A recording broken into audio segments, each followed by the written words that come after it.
Bonsoir et bienvenue à tous. Merci d'avoir choisi de passer cette soirée en notre compagnie.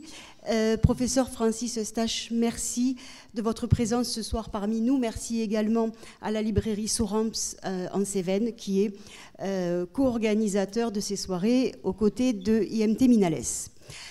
Professeur, vous êtes directeur d'études à l'école pratique des hautes études à Paris. Vous êtes neuropsychologue au laboratoire neuropsychologie et imagerie de la mémoire humaine à Caen. Vous êtes directeur de l'unité INSERM, neuropsychologie et imagerie de la mémoire humaine de cette même université.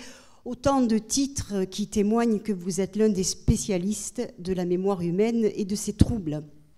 Vous êtes notamment l'un des tout premiers chercheurs à avoir utilisé l'imagerie cérébrale pour comprendre les mécanismes de la mémoire humaine et leurs modifications dans différentes pathologies comme les syndromes amnésiques et la maladie d'Alzheimer.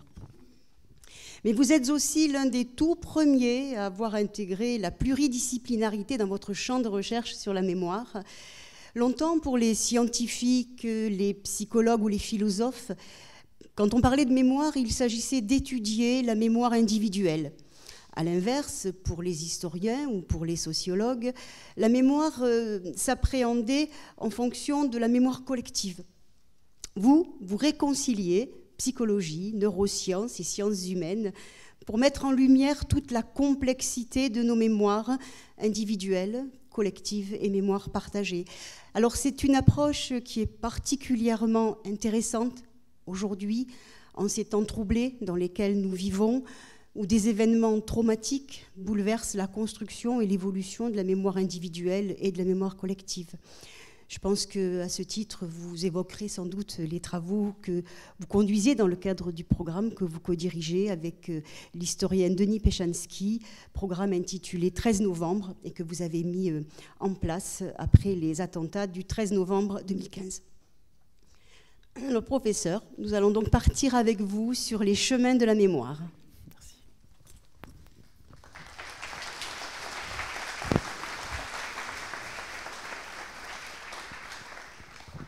Bien, bonsoir à toutes et à tous. J'espère que vous m'entendez. J'ai un micro en principe. Donc il faudrait hausser un peu plus le micro. Sinon, je peux parler un peu plus fort. Ça va comme ça ? Oui. Donc, merci beaucoup pour cette présentation. En fait, tout a été dit. Je n'ai plus grand-chose à dire. Vous avez très bien synthétisé ma façon de voir les choses. Non, je suis très, très heureux d'être avec vous. Je suis toujours très, très content de parler de la mémoire. En fait, je ne sais faire que ça. Donc quand on m'invite, je viens parce que ça me permet de m'exprimer un peu.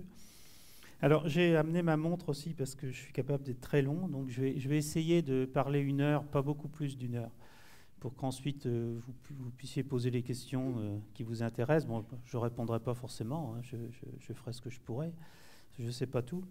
Mais parce que la mémoire, c'est un sujet considérable, hein, donc je ne peux pas traiter tous les sujets en une soirée comme ça. Mais je vais essayer de vous donner envie d'en savoir plus, hein, je vais essayer de vous faire comprendre ce qu'est la mémoire. Je pense que vous êtes là, donc vous vous posez des questions. Hein, je pense qu'on se pose des questions sur la mémoire. Je pense que c'est un sujet qui est très important. On voit que c'est quelque chose de très important. Après, on n'a pas forcément tous les outils pour répondre, mais je pense qu'on pressent dans notre société aujourd'hui que c'est un sujet très important. Et que ce n'est pas simplement un outil comme ça, plus ou moins opérationnel, plus ou moins défaillant, que ça va bien au-delà. Alors, la mémoire, ça a été un tout petit peu dit tout de suite, on peut l'étudier de différentes façons. Moi, j'ai mes biais. Un neurobiologiste aurait d'autres biais, un historien aurait d'autres biais. Moi, je suis psychologue de formation. Je suis neuropsychologue, d'abord clinicien. J'ai beaucoup travaillé avec des malades. Et puis, je suis devenu universitaire, chercheur.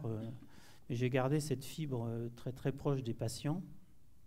Et puis, je suis toujours un peu je suis à la fois proche de la biologie, parce que j'utilise des techniques qui sont quand même très proches de la biologie. Et puis, je me suis aussi beaucoup rapproché des sciences humaines et sociales. Vous voyez, ça fait quand même un grand écart. même si je n'utilise pas toutes les disciplines disponibles pour étudier la mémoire. Donc il faut que vous ayez conscience de ce biais-là. Une diapo d'histoire. Alors, une seule. Parce que la mémoire et l'histoire, la réflexion de l'homme, enfin, au sens espèce humaine, hein, de l'homme sur la mémoire, c'est certainement très très ancien. Ah, d'ailleurs, dans votre pays, dans votre région, vous avez des stigmates de ça. C'est certainement que les hommes primitifs, quand ils ont commencé à peindre dans les grottes ou à faire des gravures, quand ils ont commencé à enterrer leurs morts, etc., c'est déjà une réflexion sur la mémoire. C'est comment les garder dans la mémoire. Je me rappelle d'un enfant qui m'avait posé la question quelqu'un qui est mort, est-ce qu'il a une mémoire? Oui, c'est une question qui m'avait un peu déboussolé. C'est une bonne question. Alors, on peut la retourner. Quand on a un défunt dans la famille, on va conserver sa mémoire. Alors, bon, je ne vais pas vous parler de tout ça parce que c'est trop loin. Et il y a aussi tous les philosophes qui ont écrit sur la mémoire, les philosophes de l'Antiquité. Il y a des textes superbes. Donc, moi, j'arrive directement à la fin du 19e siècle, début du 20e siècle. Puis j'ai mis seulement quelques portraits. J'ai choisi quelques barbus, parce que c'est vrai qu'il y a beaucoup de barbus à cette époque-là, donc c'est comme ça. Alors, lui, au milieu, là, Hermann Ebbinghaus, c'est un psychologue expérimentaliste allemand. C'est le premier qui mesure la mémoire. Vous voyez. Il y a eu beaucoup de philosophes qui ont parlé de la mémoire, qui ont disserté, qui ont écrit. Lui, il mesure la mémoire. Et ça, c'est audacieux. Parce qu'à l'époque, les premiers psychologues mesuraient des choses extrêmement simples, vous voyez, des seuils perceptifs, des choses comme ça. Lui, il mesure une fonction éminemment complexe qu'est la mémoire. Alors, comment fait-il? Alors ça, c'est assez intéressant. C'est-à-dire qu'il considère qu'il faut mesurer l'instrument mémoire. Alors, il a à la fois une théorie de la mémoire extrêmement large, où il dit que la mémoire, ce n'est pas seulement le souvenir conscient, ce n'est pas que le souvenir conscient, mais c'est aussi toutes les modifications qui surviennent dans notre comportement après avoir vécu telle ou telle expérience. Vous voyez, on vit quelque chose, notre comportement est changé, c'est la mémoire. Vous voyez, donc c'est une conception très large. Mais lui, il va se dire, pour commencer à étudier la mémoire, il faut mesurer des choses très simples. Et donc il mesure l'acquisition de syllabes sans signification. Vous voyez, des séries de syllabes sans signification. Oui. Donc comme ça, il n'y a pas d'émotion, il n'y a pas de signification. Et il va encore plus loin, il mesure ça chez lui. Il est son propre sujet d'expérience. Comme ça, il n'y a pas de variabilité interindividuelle. Donc, il est dans un réductionnisme extrême. Et là, il décrit la courbe de l'oubli, hein, qui est d'abord très pentue, comme ça, puis ensuite qui s'atténue. Il en écrit tous les aspects mathématiques, hein, et c'est dans tous les livres de psycho-expérimental. Et c'est un grand chercheur, Hermann Ebbinghaus. Théodule Ribot, lui, c'est en France. C'est un peu notre père à tous, quand on psychologue, neuropsychologue de la mémoire. Il écrit un livre qui s'appelle Les maladies de la mémoire. Il est professeur au Collège de France, c'est aussi la même période. Et dans ce livre, qu'on trouve sur Internet, hein, si on le trouve en facsimilé, il écrit quelque chose qui est intéressant. C'est une petite phrase très simple, et en fait, qui renvoie à une signification profonde. Il dit la chose suivante: le récent s'efface toujours avant l'ancien. Oui, ce serait très simple, hein, comme phrase. Je ne vous raconte pas des choses compliquées. Mais en fait, quand on réfléchit à cette phrase, on se dit c'est curieux. Parce que si le récent s'efface avant l'ancien, qu'est-ce que c'est? L'ancien, il a été récent à un moment donné, vous voyez. Donc il y a eu un changement qui s'est opéré. Alors ça renvoie à des tas de mécanismes qu'on étudie aujourd'hui. Et il y a autre chose qui est passé à la postérité chez Ribot, c'est ce qu'on appelle la loi de Ribot, ou le gradient de Ribot.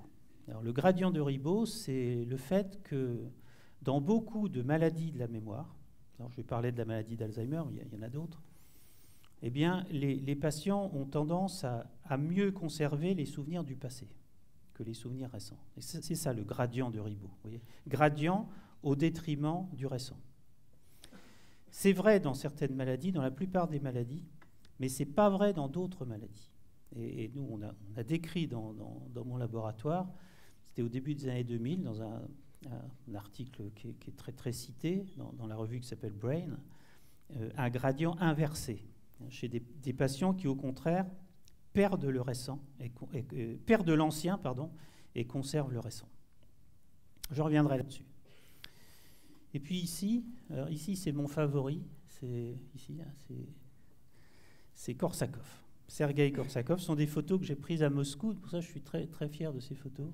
C'est la clinique de Korsakov, ça, qui n'est plus du tout une clinique, qui est un bâtiment un peu délabré.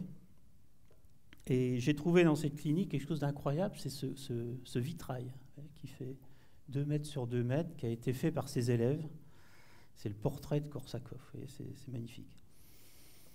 Alors Korsakov, c'est un neuropsychiatre russe, donc, qui est mort à 50 ans d'une crise cardiaque, c'est 1850-1900. C'est quelqu'un qui a fait beaucoup pour les malades, qui avait construit cette clinique, qui s'est vraiment très très bien occupé des malades. Je ne vais pas vous parler de tout ça parce que ça m'emmènerait trop loin, mais il a décrit un syndrome qu'on appelle le syndrome de Korsakov, qui survient chez là en l'occurrence c'était des grands buveurs de vodka, des gens qui buvaient beaucoup de vodka, qui s'alimentaient mal et qui perdaient la mémoire. Donc ils développaient ce qu'on appelle un syndrome amnésique. Alors, tous les syndromes amnésiques ne viennent pas de la vodka, hein, il y a d'autres étiologies, mais là en l'occurrence c'était des grands buveurs de vodka. Alors au-delà du syndrome, ce que montre Korsakov, c'est qu'il montre que les amnésiques, ils sont amnésiques, c'est-à-dire qu'ils oublient des tas de choses, mais en même temps, il y a des éléments qui passent, vous voyez, dans leur mémoire. Et c'est un peu le point de départ de la neuropsychologie de la mémoire. Donc l'appareil, je vous en parlerai éventuellement après, je vais passer là-dessus. Alors, vous allez lire avec moi cette petite citation, que vous pouvez trouver ce texte. Ce texte, il est paru dans une revue qui existe toujours, qui s'appelle la Revue philosophique de la France et de l'étranger, qui avait été créée par Ribot, dont je vous ai montré le portrait tout à l'heure. Et ce texte a été écrit par Korsakov en français. À l'époque, le français était une des langues scientifiques, ce qui est un petit peu moins le cas aujourd'hui. Alors, la première citation, c'est Korsakov, qui est un médecin, qui fait la visite à l'hôpital. Vous voyez, il rentre dans les différentes chambres des patients, et voilà ce qu'il dit. Il arrive qu'on rentre chez un malade pour la première fois, donc le malade tend la main, il dit bonjour. D'accord ? Rien d'extraordinaire à ça. On s'en va, donc on s'en va dans une autre chambre, hein, c'est ce que ça veut dire, et on revient 2-3 minutes après. Le malade ne dit plus bonjour, et cependant, quand on lui demande s'il vous a vu, il répond négativement. Alors, le fait qu'il réponde négativement, en fait, ça c'est banal, dans le sens où il a un syndrome amnésique, c'est ça. Hein. C'est au bout de 2-3 minutes, la personne ne se souvient pas. Donc, ça c'est banal. Par contre, ce qui est très intéressant, c'est ça. C'est que le malade ne dit plus bonjour. On ne dit pas 2 fois bonjour. Hein. On dit bonjour une fois, on ne dit pas 2 fois bonjour. Et donc, vous voyez que le malade, il ne se souvient pas d'avoir vu le médecin, mais il ne dit plus bonjour. Et la neuropsychologie, c'est ça. Une fois que vous avez compris ça, vous allez comprendre ce qu'est la neuropsychologie. C'est avant tout ça. Après, on peut avoir des outils compliqués, de l'imagerie cérébrale, des tas de choses, mais il faut commencer par ça, c'est-à-dire l'examen précis du malade. Puis après, il y a le cadre théorique. Alors le cadre théorique, c'est évidemment pas celui de Korsakov. Je vais vous présenter celui de Korsakov. Aujourd'hui, les choses sont beaucoup plus compliquées que ça, hein. Mais c'est important d'avoir un cadre théorique. Et donc, il dit, on peut apercevoir dans sa manière d'agir que la trace du souvenir d'avoir vu la personne est dans son âme et agit d'une manière ou d'une autre sur les manifestations de son activité intellectuelle. En fait, on a une mémoire, mais en fait, on a plusieurs mémoires, vous voyez, qui peuvent fonctionner de façon harmonieuse, mais qui peuvent également être disharmonieuses. Alors, on fait un saut. Hein, on fait un saut dans le... Je ne peux pas parler de la mémoire en tant que neuropsychologue sans vous parler de ces deux initiales. Et je vous invite, si vous avez le temps dans les jours qui viennent, d'aller voir sur le site. Vous tapez HM et vous allez trouver. Bon, il y a les magasins, tout ça, mais ça n'a rien à voir avec les magasins. HM, c'est un patient. Hein, c'est l'histoire d'un patient qui est ici. Et d'une psychologue qui s'appelle Brenda Milner, qui l'a suivi pendant toute sa vie. Alors, HM, c'est une histoire tragique. Je vais vous parler beaucoup d'histoires tragiques. Hein. Je suis désolé, mais c'est comme ça. Ça se passe à l'Institut neurologique de Montréal, pour ceux qui connaissent, hein, ce qui fait partie de l'université McGill, qui est une des grandes universités canadiennes. Et HM, ça se passe dans les années 50. Et HM est épileptique. Il a une épilepsie extrêmement grave. Il fait des crises d'épilepsie tous les jours, ce qu'on appelle un état de mal épileptique. Et c'est une épilepsie pharmacorésistante, c'est-à-dire que les médicaments n'y font rien. Et au bout d'un moment, le chirurgien qui s'occupe de lui, le médecin, décide de l'opérer. Il s'appelle Scoville, décide de l'opérer et de faire une double hippocampectomie. C'est-à-dire d'enlever une structure cérébrale qui s'appelle l'hippocampe. Donc on a un hippocampe du côté gauche, un hippocampe du côté droit. Cet hippocampe, il est levé en quelque sorte sous le lobe temporal, ici, à l'intérieur du lobe temporal.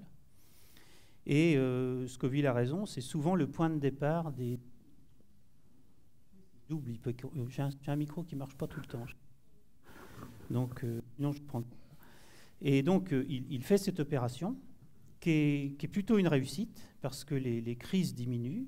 Donc, ce qui permet aussi de donner un traitement moins lourd à HM.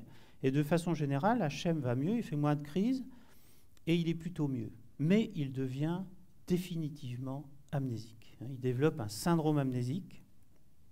Et ce patient HM va être étudié par Brenda Milner pendant toute sa vie, jusqu'à sa mort en 2008. Et en 2008, on a connu son nom, c'est Henri Molaison, c'est son nom.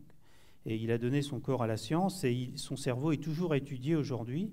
Alors, pourquoi je vous raconte ça? C'est pour vous montrer la place des patients et des chercheurs en neuropsychologie. Vous voyez, c'est une relation très, très particulière.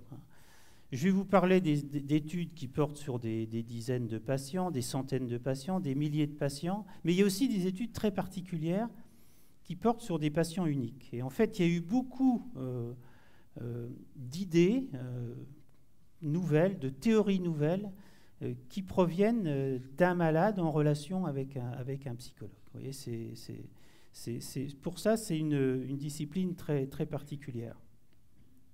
Et l'article qui est cité ici, là, Scoville et Milner, dans le Journal of Neurology, Neurosurgery, Psychiatry, c'est un des articles les plus cités de toute l'histoire de la médecine. Vous savez, on peut compter les citations des articles aujourd'hui. C'est un article qui est omniprésent. Ça, c'est HM, juste pour illustrer. C'est un dessin d'HM. HM, là, il est devant un dispositif. C'est l'étoile. C'est une étoile à 5 branches ici. Et il est devant un dispositif où il voit sa main dans un miroir. Vous voyez, sa main est cachée. Il ne la voit pas en direct, il la voit dans un miroir. Et il doit apprendre à se déplacer avec un stylet dans ce labyrinthe étoile à 5 branches. Chaque jour, quand on le met devant le dispositif, il demande qu'est-ce que c'est que ça?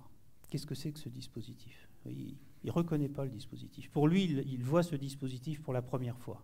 Et pourtant, vous voyez ses performances qui s'améliorent. Donc il fait plusieurs essais le premier jour, plusieurs essais le deuxième jour, et puis le troisième jour, il fait aussi bien qu'un sujet contrôle. Donc vous voyez, d'une part, il n'a pas de souvenir explicite du dispositif qui lui est présenté, et pourtant, il apprend progressivement. Ça aussi, c'est une bonne vision de ce qu'est la mémoire. Alors, j'avais juste mis, je ne vais pas vous lire tout ça, mais c'est toutes les découvertes qui ont été faites avec HM. À chaque fois, ce sont des articles qui sont publiés dans Nature, dans Science, etc. Vous voyez, c'est des articles majeurs. Vous voyez, c'est tout à fait curieux. Alors, à partir de là, je vous montre juste, sans trop détailler, à partir de là, à partir d'HM, à partir d'autres patients, à partir d'autres travaux dans beaucoup d'autres domaines, eh bien, on est dans les années 80, à peu près, là, quand cette diapo correspond à peu près à cette période-là. Et on va se dire, en fait, il y a une mémoire. Moi, je parle de la mémoire, hein, les chemins de la mémoire. Mais en fait, il y a différentes composantes dans cette mémoire. Et donc, et souvent, on va opposer, eh bien, une mémoire à court terme et une mémoire à long terme, une mémoire procédurale. C'est celle que je viens d'illustrer avec, vous voyez, la procédure qu'on apprend au fil du temps, qui est préservée dans le syndrome amnésique. Et puis, au contraire, la mémoire déclarative, ben non, j'ai pas vu ce dispositif. Vous voyez, qui est atteinte dans le syndrome amnésique. On va faire des dichotomies comme ça, entre différentes formes de mémoire. Mémoire implicite, mémoire explicite, mémoire épisodique, mémoire sémantique. Alors, je vais surtout développer mémoire épisodique sémantique, je vais les définir, hein. Je vais définir ces systèmes de mémoire, puis je vais vous montrer, je vais prendre quelques exemples hein, qui vont, j'espère, un peu vous interpeller, et qui vont vous faire réfléchir sur comment fonctionne la mémoire. Alors, mémoire épisodique, mémoire sémantique, c'est un autre chercheur que j'aime beaucoup, qui est ici en photo, Handel Tulving, qui est maintenant très âgé, hein, il vient de fêter ses 90 ans. Brenda Milner, que vous avez vu avant, c'est pareil, la photo est ancienne. Brenda Milner, elle a 94 ans. Et elle est tous les matins à 7 heures dans son bureau, hein, dans son labo. Et il n'y a pas longtemps, elle cherchait des postdocs. Hein, donc s'il y a parmi vous des gens qui veulent faire un postdoc à Montréal, travailler avec Brenda Milner. Non, c'est sérieux, hein, Donc, vous voyez Handel ici, et puis ici c'est Kissy, donc c'est le patient avec qui il a beaucoup travaillé. Kissy est décédé, lui, en 2014. C'est un peu la même histoire qu'Hachem, on a connu son nom lors de son décès, donc il s'appelait Ken Cochrane. Alors l'histoire médicale est différente, lui c'est une histoire traumatique. C'est quelqu'un qui a fait un accident de la voie publique quand il avait 30 ans. Et donc avec des lésions, je ne peux pas montrer les lésions, c'est pas ça qui est important. Ce qui est important, c'est qu'il a... Cette photo est bien parce qu'on voit qu'il a des... Sur le plan intellectuel, il est parfait, quoi. C'est quelqu'un de très intelligent, il joue aux échecs, il fait des tas de trucs compliqués. Mais il perd complètement la mémoire. Il a un syndrome amnésique considérable. C'est-à-dire qu'il a oublié tous ses souvenirs et il ne forme plus aucun souvenir. Et pourtant, alors ça va être vraiment une contribution très importante d'Handel Tulving, il va montrer qu'ici a conservé ses connaissances du passé, les connaissances sur le monde, les connaissances sur lui, il conserve ses connaissances, et il est capable, alors c'est là-dessus, sur ce terrain-là que je voudrais vous emmener, il est capable de former de nouvelles connaissances. Vous voyez, c'est curieux, c'est-à-dire qu'il ne forme aucun souvenir. Souvenir, c'est-à-dire souvenir d'un événement précis, situé dans le temps, situé dans l'espace, ça, il ne peut pas. Par contre, il forme des nouvelles connaissances. Alors, pour cela, Tulving va élaborer des méthodologies pour montrer ça. Et puis, il va utiliser aussi des outils très simples. Il va discuter avec lui. Il va discuter avec Kissy.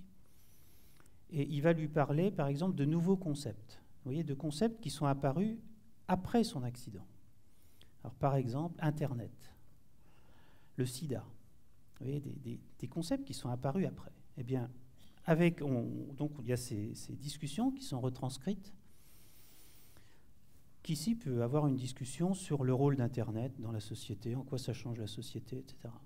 Il peut parler du sida, l'importance d'une maladie comme ça à la société. Alors qu'il n'a aucun souvenir, vous voyez, de cette période-là. Vous voyez, ça c'est troublant. Là, j'aime bien cette photo-là. Parce que, vous voyez, c'est Kissy, c'est peu de temps avant sa mort, il est dans une sorte de maison de retraite, et puis il est au milieu de... Vous voyez, il y a des dessins, puis des petites citations, des indications qui lui permettent de se repérer, quoi. Puis là, il est au milieu de ce monde quand même très, très étrange, où il n'a pas de passé. Et puis, il y a autre chose qui a été montré grâce à lui, c'est qu'il n'a pas non plus de futur. Et là aussi, c'est l'intelligence de Tulving de l'avoir écouté. C'est-à-dire que quand Tulving lui disait « Qu'est-ce que vous ferez demain ?», eh bien, Kissy répondait « C'est blanc. Blankness, ouais, c'est blanc. » Alors, bon, il aurait pu passer là-dessus. En fait, il s'est rendu compte que les amnésiques, c'est pas simplement un problème de passé, vous voyez, de mémoire du passé, mais c'est aussi un problème de voyage dans le futur. Et en fait, le patient qui est amnésique, il a un problème de voyage. Il ne peut plus voyager. Il ne peut plus voyager dans le temps. Et ça, c'est quand même une découverte extrêmement importante. Et la mémoire, ce n'est pas le passé, c'est le passé et c'est le futur. C'est quand le matin, vous mettez un pied en dehors de votre lit, eh bien, qu'est-ce que vous allez faire aujourd'hui? Vous voyez, vous êtes tout de suite dans le futur. C'est ça, en fait, qui vous préoccupe. Alors, bien entendu, ce futur, il est alimenté par votre passé, mais vous êtes tout de suite dans le futur. Et les amnésiques n'ont pas, non plus cette projection. Ça, c'est très important. Ça, c'est très important. Alors ça, c'est comment progressivement on se représente la mémoire, vous voyez, avec des différents concepts qu'on va empiler les uns au-dessus des autres. Enfin, ça, c'est Tolving qui avait proposé ça. Et puis avec ma collègue Béatrice Desgranges, avec qui j'ai signé les chemins de la mémoire, on a proposé quelque chose d'un petit peu différent. Un petit peu plus récemment, on l'a remis au goût du jour régulièrement. Et je vais vous parler de ça. Donc, la mémoire, ce serait 5 grandes composantes. 5 grandes composantes. Admettons ça. D'abord, des mémoires extrêmement simples. Des mémoires. Je ne sais pas, quand je. Mais ici, vous voyez de l'autre côté? Non? Alors, je vais faire sur les 2 écrans la mémoire perceptive, ici. Des mémoires très rudimentaires. C'est-à-dire que très rudimentaires, mais très importantes. C'est-à-dire que si vous êtes en contact perceptif avec telle ou telle stimulation, bien, vous la conservez dans votre cerveau, cette stimulation perceptive. Ça va vous aider, par exemple, à vous repérer en voiture. Je ne parle pas du GPS, là, sans GPS. Vous voyez, vous retrouvez les rues, les visages, vous allez retrouver les visages, même sous un angle un peu différent. Ça. Vous voyez, mais c'est des choses très automatiques, bon, très, très sophistiquées, bien sûr, mais très automatiques. Éventuellement, ces informations-là, elles ont du sens. Donc on va appeler ça la mémoire sémantique. La mémoire sémantique, c'est très important. C'est les connaissances sur le monde qui nous entoure. C'est savoir que Paris, c'est la capitale de la France. Les connaissances générales sur vous, sur vous-même. Moi, j'ai été présenté tout de suite, je suis professeur à Caen, etc.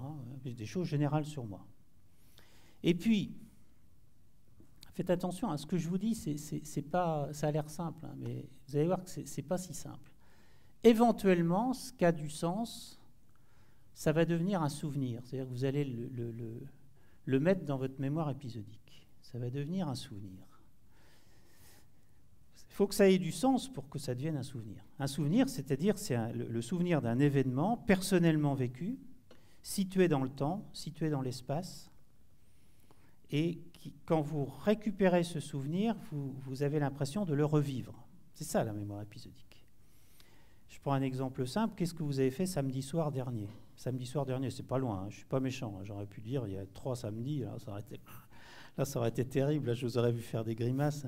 Là je suis gentil, samedi soir dernier, vous allez retrouver, vous cherchez un tout petit peu, puis oui. Vous voyez, vous avez l'impression de retrouver. Vous voyez les gens avec qui vous étiez, si vous étiez au cinéma, au restaurant, au théâtre, autour du feu.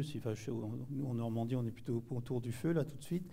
Donc, mais vous, c'est un peu moins ça, quoi. Donc, voilà. Vous voyez, on retrouve les gens qui étaient là, l'ambiance des discussions, c'était très agréable.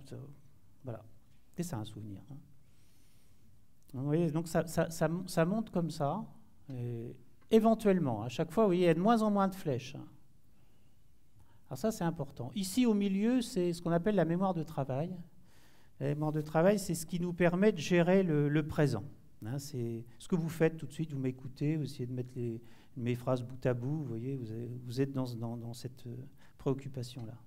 Et puis ici, on en a parlé, c'est la mémoire procédurale, c'est les apprentissages qui se font au fil du temps. Donc on va dire que la mémoire, c'est tout ça.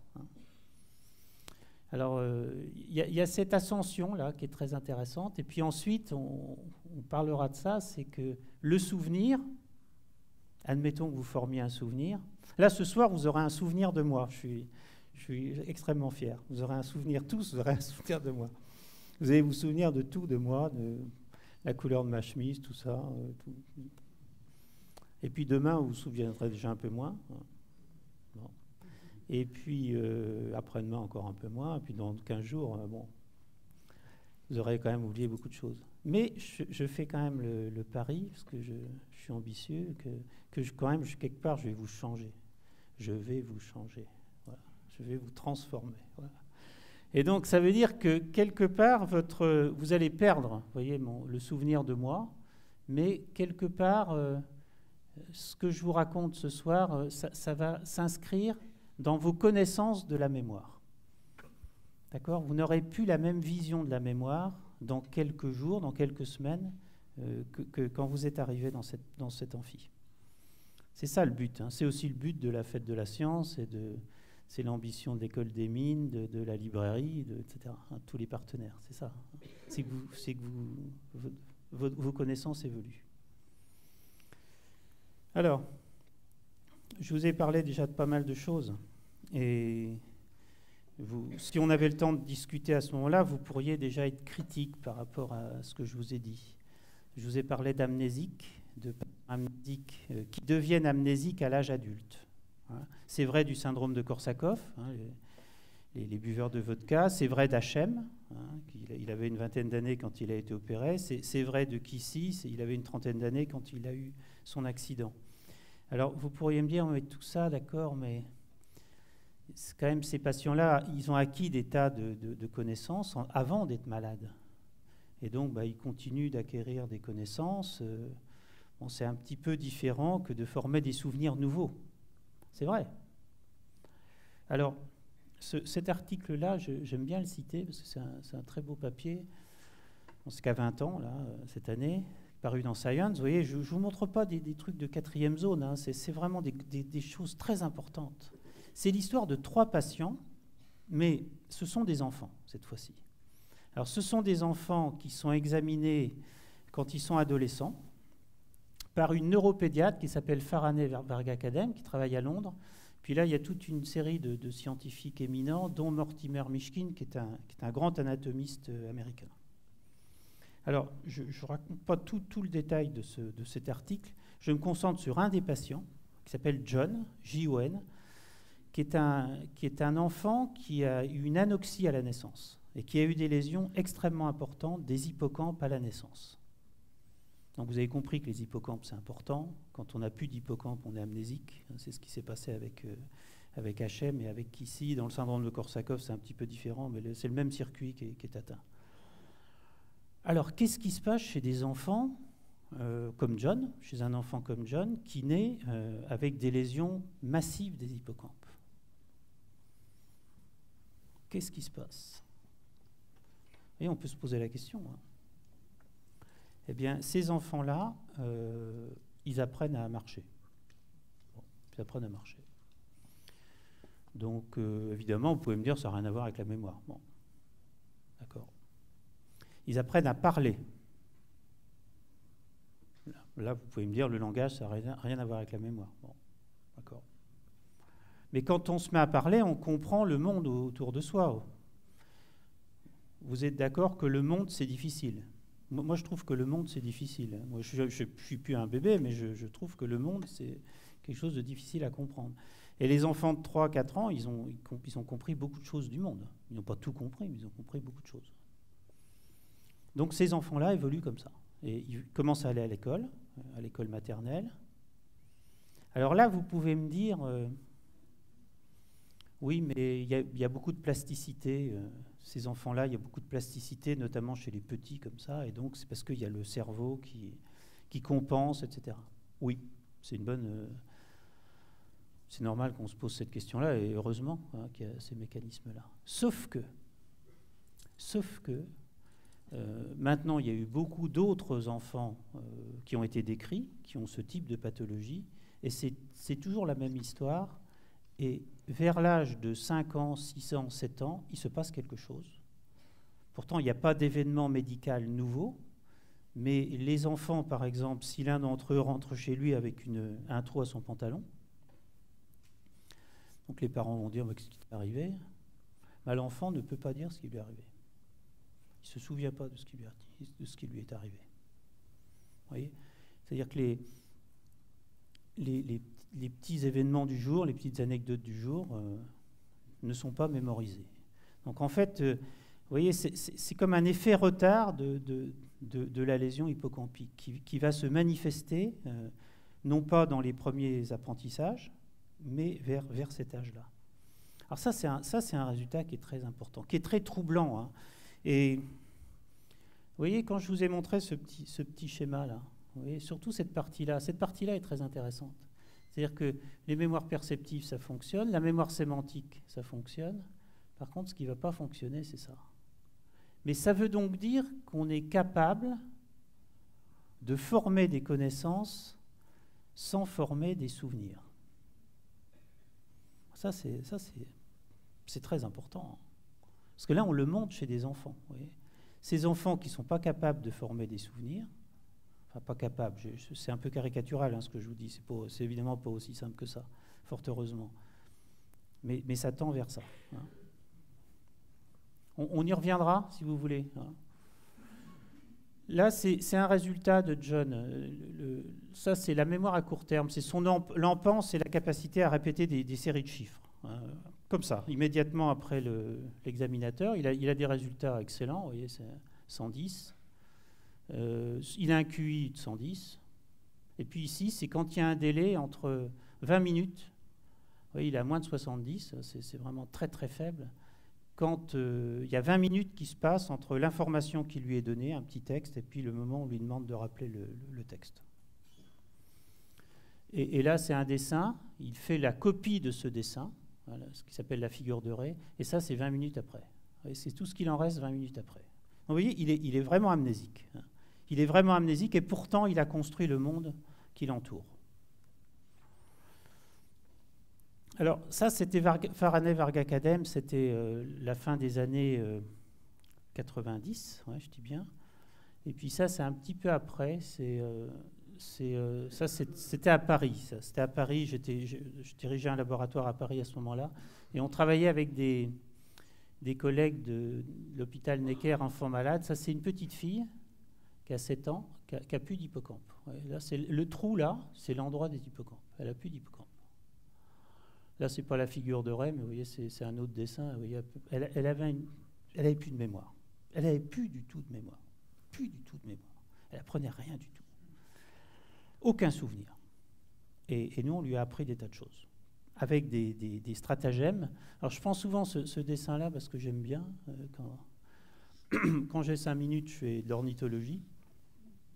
Alors, vous n'avez pas ça chez vous. Hein. Ça, vous pouvez toujours chercher, vous ne trouverez pas ça dans la montagne.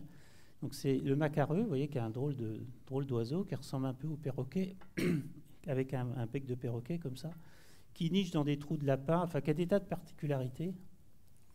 Et en fait, la petite fille, on lui a appris ça. On lui a appris que le macareux, c'était un oiseau bizarre qui nichait dans les trous de lapin, etc. On lui a appris des tas de connaissances. On lui a appris d'autres connaissances qui étaient peut-être plus utiles encore que le macareux. Mais disons que ça, c'est facile à expliquer. Et on voit ces connaissances qui progressent au fil du temps. Alors, attendez, je prends un peu d'eau. Là encore, vous pouvez vous dire, oui, mais cette petite fille, bon, elle a quand même une plasticité cérébrale, elle n'a plus d'hippocampe, mais elle a une plasticité cérébrale. Alors, là, je vais vous montrer des choses qu'on a faites dans mon laboratoire qui sont assez exceptionnelles. La pathologie dont je vous parle là, c'est une pathologie tout à fait bénigne. Hein. Ce n'est pas une pathologie grave comme toutes les maladies dont je vous ai parlé jusqu'à présent. Peut-être que certains d'entre vous connaissent ce syndrome, en ont été victimes parce que c'est assez fréquent. C'est l'ictus amnésique idiopathique, et en anglais on appelle ça transient global amnesia. Alors, l'ictus amnésique idiopathique, c'est un homme ou une femme de 60 ans, tout à fait mon âge, hein. C'est tout à fait mon profil. J'espère que ça ne va pas m'arriver ce soir devant vous, mais c'est 60 ans et crac, on devient amnésique. C'est très impressionnant. Alors comment ça se passe? C'est la personne se met à poser des questions itératives, et chez l'homme, alors cette fois-ci chez l'homme, le contraire de la femme, chez l'homme, la question itérative, ça va être... C'est une plaisanterie que je fais. Hein. De temps en temps, je fais des blagues. Mais je veux mieux le dire parce qu'on ne comprend pas toujours que c'est une blague. Ça permet d'avoir accès à l'inconscient de l'homme. Hein. La question de l'homme, c'est est-ce que j'ai mis ma voiture au garage? Voilà. Donc l'homme va dire à sa femme, est-ce que j'ai mis ma voiture au garage? Donc la femme va lui répondre, oui, oui, oui, t'as mis, là, les clés sont là. 2 minutes après, l'homme dit à nouveau, est-ce que j'ai mis ma voiture au garage? Donc la femme se fâche, dit, bah, écoute, je viens de te le dire. Et 2 minutes après, l'homme redemande à nouveau, est-ce que j'ai rangé ma voiture au garage? Vous voyez, et ça commence comme ça, l'ictus amnésique. Alors après, c'est branle-bas de combat, parce que c'est quand même très inquiétant. Toute la famille arrive à l'hôpital, aux urgences. Alors le malade se retrouve aux urgences, donc évidemment c'est terrible, parce qu'il ne comprend pas du tout ce qui se passe, comme il oublie tout, et il se retrouve aux urgences. Donc ça augmente encore l'intensité de l'ictus amnésique. Alors bon, nous on étudie l'ictus amnésique depuis, on a publié un premier article dans Bren en 1994, et depuis on en a vu des centaines. Donc quand on voit un patient comme ça qui arrive, on sait que c'est un ictus amnésique. On vérifie évidemment, on fait les examens qu'il faut, mais on sait que c'est un ictus amnésique. Donc on a fait beaucoup de travaux là-dessus. On a montré la physiopathologie, on a montré comment ça marche en PET scan, enfin on a fait des tas de choses. Puis on a fait aussi d'autres choses pour comprendre ce qui se passe sur le plan psychologique. Et je vais vous expliquer une expérience qu'on a faite sur ce problème épisodique sémantique. Parce que là, il n'y a pas de plasticité. Vous comprenez bien que c'est crac, ça arrive tout d'un coup, dans des circonstances variées. C'est par exemple quelqu'un qui va se baigner le village où j'habite, où la mer est quand même... faut être courageux, quoi. Ma femme y va régulièrement, elle n'a encore pas fait d'ictus amnésique, mais... ça fait 14 degrés, et l'été, il fait chaud quand même dehors. Enfin, il fait au moins 22 en Normandie. Donc, vous voyez, c'est quand même une différence quand même encore. Chaud et froid, ictus amnésique. Bon, ictus amnésique, donc... alors, la personne arrive, et il y a une expérience qu'on a faite que je vais faire avec vous. Je vais voir si vous êtes bien éveillés. Je vais vous donner une phrase. Je ne suis pas hypnotiseur, n'ayez pas peur. Il n'y a rien de dangereux dans ce que je vais vous présenter. Je vais vous donner une phrase, et vous êtes... oui, c'est un peu la campagne à l'aise, donc vous allez savoir. Parce que quand je dis ça aux Parisiens, je leur dis, vous n'allez pas comprendre parce que vous êtes Parisiens. Mais d'ailleurs, ils apprécient moyennement quand je leur dis ça. Mais bon. Alors, la phrase, ça commence par la meule de foin. C'est pour ça que je dis aux Parisiens, vous comprenez, vous n'allez pas comprendre, c'est trop compliqué pour vous. Là, je faisais un cours à Polytechnique en début de semaine, je leur ai dit ça et j'aurais peut-être pas dû finalement. Donc, parce que j'ai vu quand même qu'ils m'ont regardé de travers. La meule de foin prenait de l'importance car la toile s'était déchirée. Pas évident, hein. Alors, d'abord, les ictus, qu'est-ce qu'on fait? On les rassure. On leur dit c'est pas grave. Et surtout, on dit à la famille, c'est pas grave. Et déjà, on dit à la famille, vous inquiétez pas, c'est pas grave. Demain, ça ira bien. On en est sûr. Voilà. Bon, ça calme déjà. Et après, on s'occupe du malade. Et tout en s'occupant du malade, on lui donne cette phrase-là. Enfin, à un moment donné, on a fait cette expérience-là. Donc, la meule de foin prenait de l'importance car la toile s'était déchirée. Alors, le malade, il me regarde comme ça. Il fait comme vous. Ça veut dire qu'il comprend, mais il comprend que c'est des trucs bizarres, quoi. C'est une phrase, ça n'a pas de sens, quoi. Qu'est-ce qu'il a, celui-là? C'est le psychologue fou qui est encore frappé, quoi. Oui, il se dit, qu'est-ce que c'est que ce truc? Alors je lui redis la phrase, et puis je lui dis, je vais vous donner un mot, et vous allez comprendre la phrase. Alors faites bien attention, je vous redonne la phrase, et je vous donne un mot, vous allez comprendre la phrase. D'ailleurs, c'est magique. La meule de foin prenait de l'importance car la toile s'était déchirée, parachute. D'accord? C'est joli, hein? Oui, c'est quelqu'un qui tombe en parachute, la meule de foin prend de l'importance, car la toile du parachute s'est déchirée. Alors, si le patient ne comprend pas trop, parce que ce n'est pas toujours évident, on lui explique que c'est ça. Puis après, le malade, il s'en va, donc il va passer un EEG ou un scanner, parce qu'on prend évidemment toutes les précautions pour pas... que ce ne soit pas autre chose, quoi. Et puis il revient. Alors il ne m'a jamais vu. Non. Moi, non, il ne m'a jamais vu, jamais venu dans ce bureau-là. Tu sais, il ne se souvient de rien du tout. Rien. Parce que c'est très impressionnant. Tu sais, c'est très, très impressionnant. Et là, je lui redonne la phrase. La meule de foin, sans lui dire le mot parachute. D'accord? Et là, qu'est-ce qu'il me dit? C'est quelqu'un qui tombe en parachute. Bah oui, c'est très important, parce que c'est quelqu'un qui tombe en parachute. S'il n'y a pas la meule de foin, il va s'écraser. Vous vous rendez compte? Il est totalement amnésique et il a intégré le parachute à la phrase. Et le lendemain, première chose que l'on fait, on va voir le malade. Il passe une nuit à l'hôpital, et puis c'est moi ou un collègue ou une collègue, on va voir le malade, on va voir s'il va bien, tout ça, on discute avec lui, et en principe il va bien, parce que c'est fini. L'ictus, ça dure 6 heures, 8 heures. Après, c'est fini. Et là, tout va bien, et là, on lui redonne la phrase. Donc, il faut bien voir qu'il a une amnésie lacunaire. Le moment de l'ictus, jamais il ne s'en souviendra, parce que ça n'a pas été enregistré. Ça n'a pas été enregistré, donc c'est pas la peine de... Donc on lui explique ce qu'il a fait, tout ça, pour ça dédramatise un peu la situation, mais il s'en souviendra jamais. Et là, on lui redonne la phrase, et il explique la phrase. Oui, c'est troublant. Hein. Moi, ça me trouble toujours, moi. Voilà. Bon, on va reparler de ça d'un point de vue théorique. Bon, j'aime bien les humains, mais j'aime bien les oiseaux aussi. Et ça, c'est pour ceux d'entre vous, peut-être, hein, qui vous intéressez à la mémoire chez les animaux. Il y a beaucoup de choses. Hein, c'est très important, d'ailleurs, de comprendre la mémoire chez les animaux. Mais il y a ces travaux-là qui sont exceptionnels, de Nicolas Clayton. Et lui, c'est son mari. Nicolas Clayton, qui travaille à Cambridge en Angleterre, et qui travaille avec ces petits oiseaux-là, qui sont des geais buissonniers à gorge blanche de Californie. Chez vous, vous avez le jet des chênes, hein, qui est un gros jet, hein, qui ressemble un peu à une pie. Enfin, là, c'est un petit jet qui ressemble à un merle, mais qui a les mêmes caractéristiques que le gros jet des chênes, c'est-à-dire qu'il cache la nourriture. D'accord ? Il cache la nourriture. Quand il a trop, il va cacher. Hein, d'accord ? Et il a des préférences alimentaires. Il y a des trucs qu'il aime bien, des trucs qu'il aime moins bien, mais bon, quand c'est la disette, ben, il mange quand même. Faut. Et le principe des expériences, c'est une petite cage, une grande volière. Donc la petite cage, on lui donne à manger, et on lui donne différents types de nourriture. Vous voyez, là, il y a des asticots excellents. Il adore les asticots. Hein.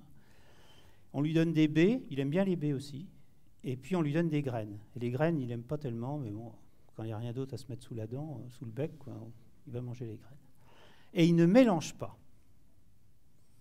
Il ne mélange pas les asticots avec les baies et avec les graines. Très important. C'est-à-dire que quand il va cacher, il cache à des endroits différents. D'accord ? Donc on le laisse aller cacher, on le remet dans sa petite cage, et quand il commence à avoir faim, on le laisse sortir de la cage. Alors si on le laisse sortir après 2 heures, alors vous, qu'est-ce que vous feriez si vous étiez un geais buissonnier à gorge blanche de Californie ? Après 2 heures, direct asticot. Il va direct asticot. Et autre possibilité, on le laisse dans la petite cage, on le nourrit. Hein, le comité d'éthique, il n'y a pas de problème, on le nourrit pendant plusieurs jours hein, dans sa petite cage. Et au bout de plusieurs jours, on attend qu'il ait faim, on ouvre la petite porte de la petite cage. Qu'est-ce qu'il fait au bout de plusieurs jours ? Qu'est-ce qu'il fait ? Graines. Direct graines. Alors, vous avez le quoi ? Le quoi, c'est les graines, les baies. Oui, parce que c'est ça un événement. Hein, c'est quoi ? Qu'est-ce qui s'est passé ? Où et quand ? Le temps étant l'élément le plus important. Hein. La mémoire, c'est l'espace et le temps. C'est comment, je suis obligé de parler de moi, hein, comment je me situe dans un environnement que je comprends et que je vois évoluer, quoi. Comment je me situe à un moment donné dans cet environnement que je comprends. Alors, vous avez vu, là, c'est marqué épisodique like. Il y a quand même un point d'interrogation. C'est est-ce que le G, quand il va chercher ses graines, par exemple, est-ce qu'il est comme vous quand vous pensez à samedi soir ? Vous voyez, est-ce qu'il a l'impression de reviviscence de quand il a caché ? ces graines. Alors ça, c'est pas évident. Ça, c'est pas du tout évident de mesurer ça. On a des éléments qui nous font penser que oui. Mais c'est une démonstration un peu indirecte. C'est-à-dire que le G, moi j'ai vu les films avec Nicole Clayton, parmi les G c'est comme les humains, il y en a des plus ou moins fréquentables. Il y a des G qui sont bien, vraiment ça pourrait être des amis durables. Puis il y en a, c'est des filous. Et il y a surtout des voleurs. Il y a des G voleurs, je vous le dis. Hein. Moi j'en ai vu, des G voleurs. Il y a des G qui veulent. C'est-à-dire qu'ils veulent pas seulement comme ça, ils veulent les autres. Et ils regardent celui qui cache pour aller piquer. C'est terrible. Et les G savent ceux qui sont voleurs. Parce qu'ils s'observent, ils savent qu'il y a des braves types et ils savent qu'il y a des bandits. Et le comportement du G est totalement différent quand il cache sa nourriture en présence de G voleurs ou de G non voleurs. Oui, c'est un peu une indication du fait qu'il est capable, que le G est capable de se mettre dans la tête du G qui est en face. Bon.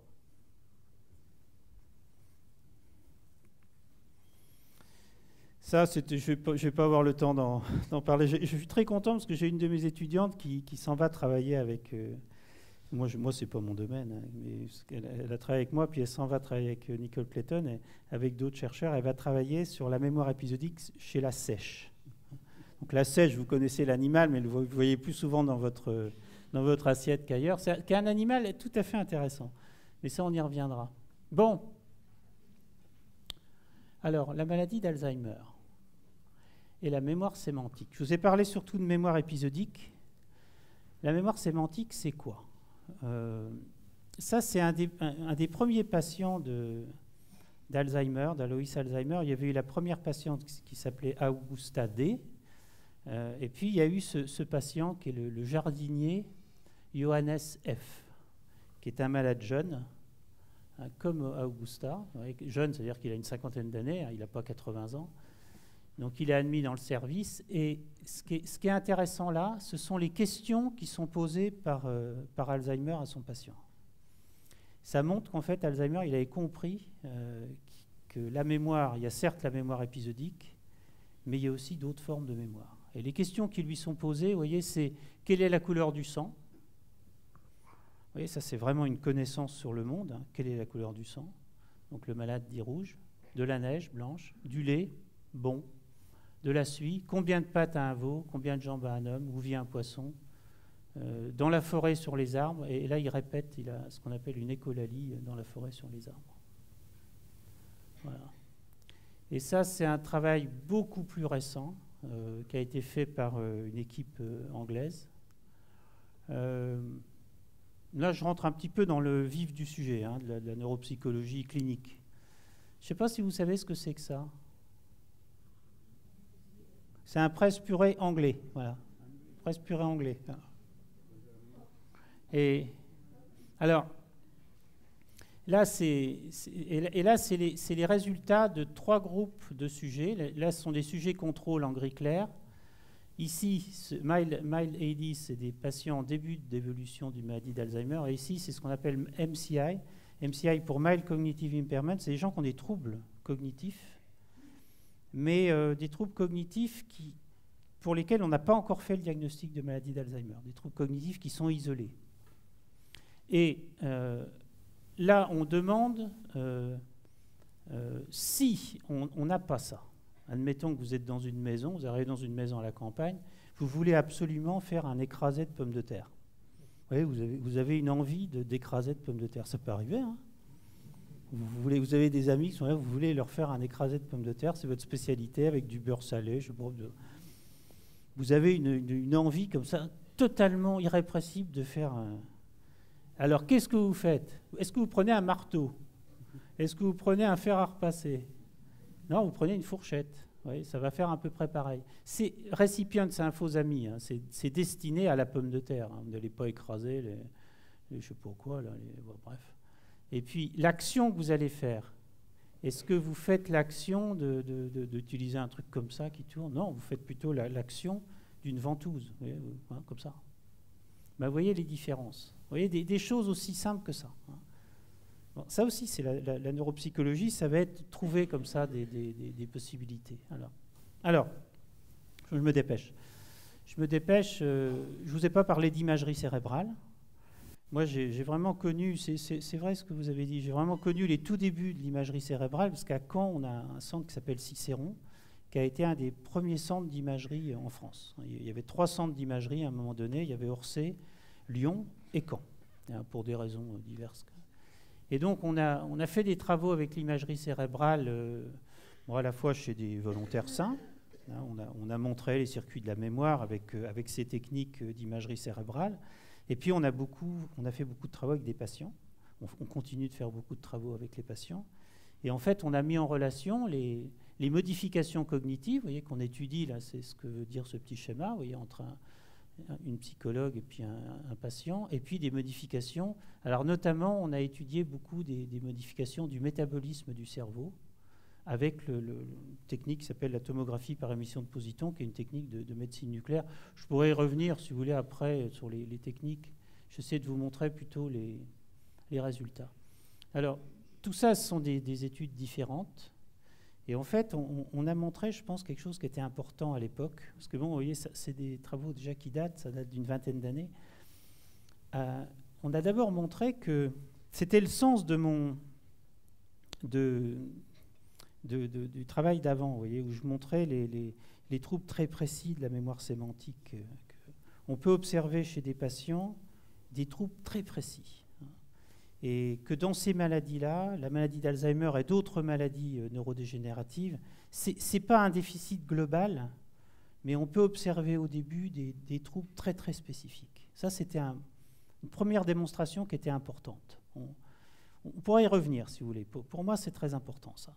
Et en même temps, on a montré que les modifications dans le cerveau, elles étaient également extrêmement précises. Et donc, il y avait une correspondance dans des maladies qui étaient présentées antérieurement comme c'est ce qu'on lisait dans les livres. Hein. On lisait dans les livres, la maladie d'Alzheimer, c'est une faillite globale des fonctions mentales en lien avec une atrophie cérébrale diffuse. Voilà ce qu'on écrivait. Crac. Donc, quand vous aviez ça, ça donnait le moral à tout le monde. Nous, on a montré au contraire que les déficits étaient très spécifiques et qu'ils étaient liés à des modifications. Ici, c'est l'hippocampe, hein, et la mémoire épisodique. Bon, je vais peut-être passer sur tout ça, parce que c'est un peu compliqué. Et si, je vais vous montrer ça, parce que ça, c'est bien. Ça, c'est vraiment intéressant. C'est un papier qui avait été considéré comme le papier de l'année au niveau international. C'est des travaux d'imagerie cérébrale, cette fois-ci, qui sont faits chez des sujets contrôle, hein, chez des gens qui ne sont pas malades. Et on va leur demander des tâches qui correspondent à se souvenir d'un événement, donc c'était un pique-nique, imaginer qu'on va aller faire un pique-nique, se mettre à la place de quelqu'un qui est face à un pique-nique, et puis d'autres situations que je ne détaille pas. Je vous ai un tout petit peu parlé de ça tout à l'heure quand je vous ai parlé des amnésiques. Hein, je vous ai parlé du passé et du futur. Alors là, on est dans une situation différente. On enregistre l'activité du cerveau pendant qu'on demande à des tâches, qu'on demande à des sujets de se représenter des tâches très différentes. Hein, des tâches de mémoire autobiographique, hein, en se tournant vers le passé, des tâches de mémoire beaucoup plus prospectives, imaginer le futur, ou encore se mettre à la place de quelqu'un d'autre. Ce que je fais avec vous tout de suite, je ne peux pas le faire avec tout le monde, parce que vous êtes nombreux, puis au fond, je ne vois pas bien, et c'est sombre. Par exemple, les premiers rangs, je vous surveille. Je vous surveille. Et je lis dans votre tête. Je lis dans votre tête, oui. Et quand on fait un cours, on fait ça. C'est-à-dire que plus ou moins intentionnellement, je décode tous les petits signaux qui me sont donnés. Alors si vous dormez, alors là je râle. Là je hurle. Alors là, mais je décode et j'essaie de m'adapter. Hein. J'essaie de m'adapter en permanence, mais c'est théorique. Parce que je ne suis pas dans votre tête, même si je suis très fort. Hein. Je suis très fort, mais je ne suis pas dans votre tête. je fais une hypothèse. Je fais l'hypothèse que vous raisonnez d'une certaine façon à ce que je dis. D'accord ? Alors ces situations-là, ça c'est vraiment très intéressant. C'est que remembering, vous voyez, se souvenir du passé, je ne sais pas ce qui se passe. Prospection, théorie de l'esprit, vous voyez, vous n'êtes pas anatomiste, mais vous voyez bien qu'il y a ce réseau-là qui s'active. C'est intéressant ça. Ça veut dire que on a un réseau dans notre tête qui c'est pas tout à fait le même, mais qui est très très proche. Quand on va chercher dans le passé, quand on imagine le futur, donc ça c'est ce qu'on connaissait déjà des amnésiques, mais aussi quand on voyage vers l'autre. Vous voyez, ce qu'on appelle la théorie de l'esprit. La théorie de l'esprit, c'est ça, c'est ce que je vous ai expliqué tout de suite. Que je m'adapte à vous, j'essaie de lire dans vos pensées, dans votre affectivité, tout ça. Enfin, je suis capable de faire un tas de trucs comme ça. Ouais. Et c'est le même réseau qui est capable de faire tout ça. D'accord ? On appelle le réseau par défaut, mais ça va. Je reviendrai là-dessus. Ça, c'est un travail qu'on a fait dans le laboratoire, ça. On a fait des choses très... Oh, je vais quand même vous raconter ça, parce que c'était vraiment amusant. On a fait un travail ça a duré des années, avec des Normands, évidemment, parce qu'il y a beaucoup de gens qui viennent dans notre labo. Et c'était des couples unis pour la vie, quoi. Des gens de 60, 70 ans qui avaient passé leur vie ensemble. Il faut les trouver, hein, déjà. Donc ça, c'était la période la plus difficile du travail. Et après, on a étudié, d'abord, on a fait une pré-manip sur les hommes et les femmes. Et il fallait être sûr que l'un ou l'autre soit capable de nous rappeler des souvenirs à partir d'un élément très simple. Et les hommes étaient nuls. Donc on a acheté les hommes et on a gardé les femmes. Donc c'est les femmes qui sont rentrées dans la machine. Et donc le petit contrat qu'on avait avec ces couples, c'était qu'ils ne devaient pas communiquer ensemble sur l'expérience. Et on communiquait avec les hommes, et les hommes devaient nous dire des éléments de la vie de leur femme, donc qu'ils connaissaient depuis longtemps. C'est pour ça qu'on voulait des couples unis. Sinon, on s'en fiche. C'était uniquement pour ça.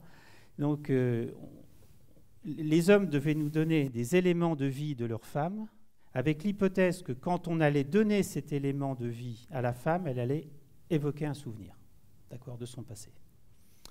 Alors ça, on l'a fait pour des souvenirs de l'adolescence. On a fait 5 périodes de vie, jusqu'à la dernière année qui venait de s'écouler. Le but, c'était de montrer que l'hippocampe était essentiel, quelle que soit la période de vie, du moment que c'était un souvenir épisodique. D'accord ? Et on a rajouté ce qu'allait se passer l'année suivante. Vous voyez, les 12 mois suivants, et c'est ce travail-là, mais qui est un travail qui a été publié après. Donc c'était très amusant. Donc on a discuté avec les hommes. Les femmes sont venues. On a mis les femmes dans la machine, dans l'IRM. Et là, on leur donnait un petit élément, du genre, par exemple, la naissance de Paul. Il y a un magnifique souvenir, vous voyez.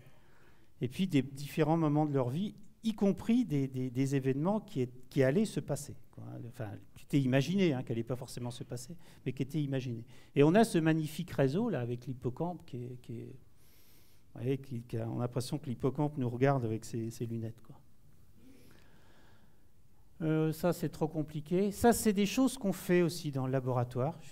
Ça, c'est un test qui a été mis au point par ma collaboratrice Béatrice Desgranges avec toute l'équipe. Et c'est des tests qu'on a créés pour évaluer cette capacité à se mettre à la place de l'autre. Alors, je vous explique juste cette petite histoire-là, juste pour que vous compreniez le principe. Alors, c'est fait avec des dessinateurs, tout ça est original. Donc là, c'est Sébastien qui dit à Linda, qui lui donne rendez-vous. Il lui dit, on se retrouve à 19h pour aller dîner, mais, alors c'est un peu macho, excusez-moi, c'est un peu macho. Sébastien, qui connaît bien Linda, lui demande de ne pas être, pour une fois, en retard. Vous voyez, c'est un peu limite. C'est limite. Bon, il y a des conditions contrôle, ça je passe là-dessus. Et puis la pauvre Linda, elle a un accident. Donc, vous voyez qu'elle a un accident. et elle n'a pas de téléphone portable, elle est là comme une pauvre malheureuse au bord de la route. Que pense Sébastien en regardant sa montre? Ouais. Donc il faut que vous soyez capable d'inhiber le fait que vous savez ça pour vous mettre dans la tête. Vous voyez, vous faites la même chose que ce que je fais là. Vous êtes capable de vous mettre dans la tête.